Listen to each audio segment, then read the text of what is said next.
আজকে আমি কথা বলবো একটি ওয়্যারলেস মাইক্রোফোনটি নিয়ে। এটি K8 ওয়্যারলেস মাইক্রোফোন। এই ওয়্যারলেস মাইক্রোফোনটি আমি খুবই স্বল্প মূল্যে ক্রয় করেছি।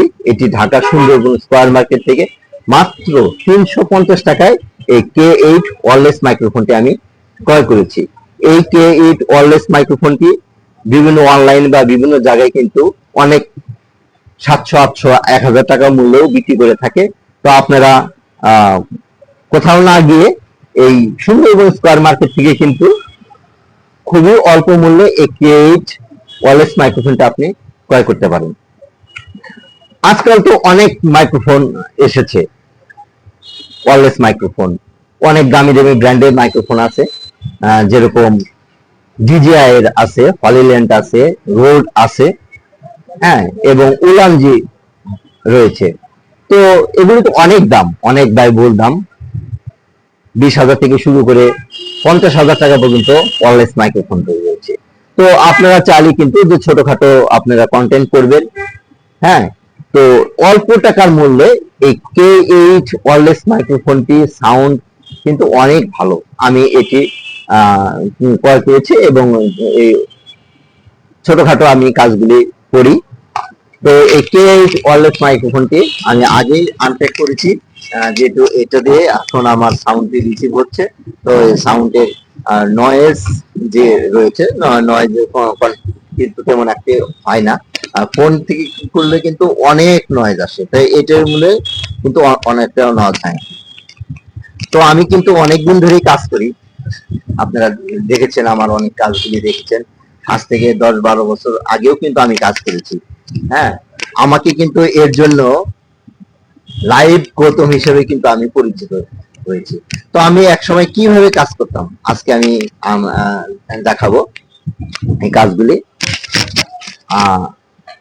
এই যে আমার কাছে একটি Samsung Galaxy brand new plus একটি ফোন রয়েছে।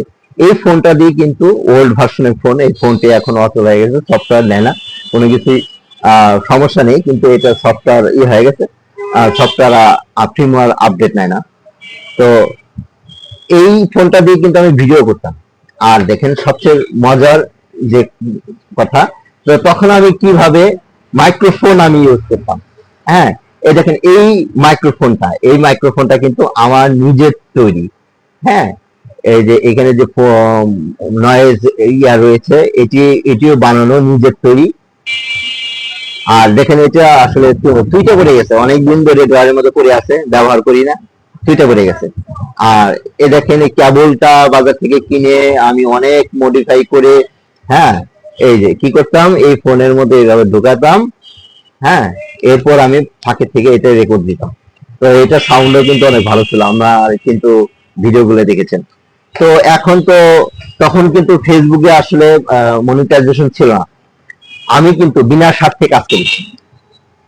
কোনো অর্থ ইনকাম বা অর্থ কামাই করতে হবে, আমাকে টাকা এখান থেকে আমাকে প্রফিট নিয়ে আসতে হবে, আমি কিন্তু এই স্বার্থে আমি আসলে কাজ করিনি। আমি রিলিজনের কাজ করতাম, প্রচারের কাজ করতাম, নিজের মন থেকে কাজ করতাম।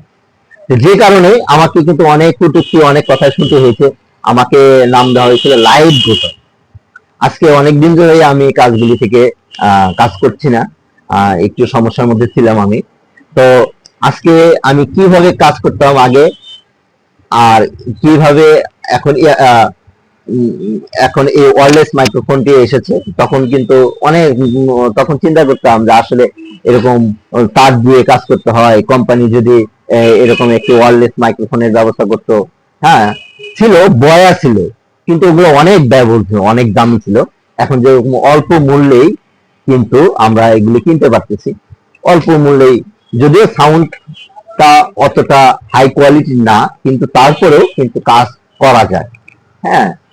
তো এখন তো এই ভিডিও কন্টেন্ট সবাই শুরু, এখানে অর্থ ইনকাম করা যায়, আর সেটার প্রতি কিন্তু মানুষ সবাই ঝোঁকে।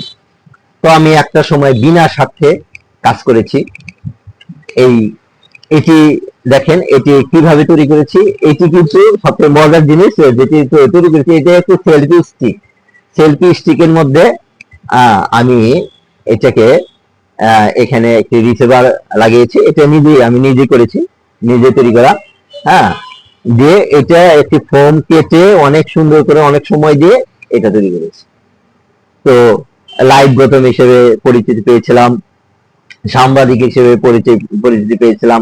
তখন কাজ করলে মানুষ, হ্যাঁ, যখন আমি সোশ্যাল মিডিয়ার জন্য কাজ করতাম অনেকে এসে জড়ো হতো।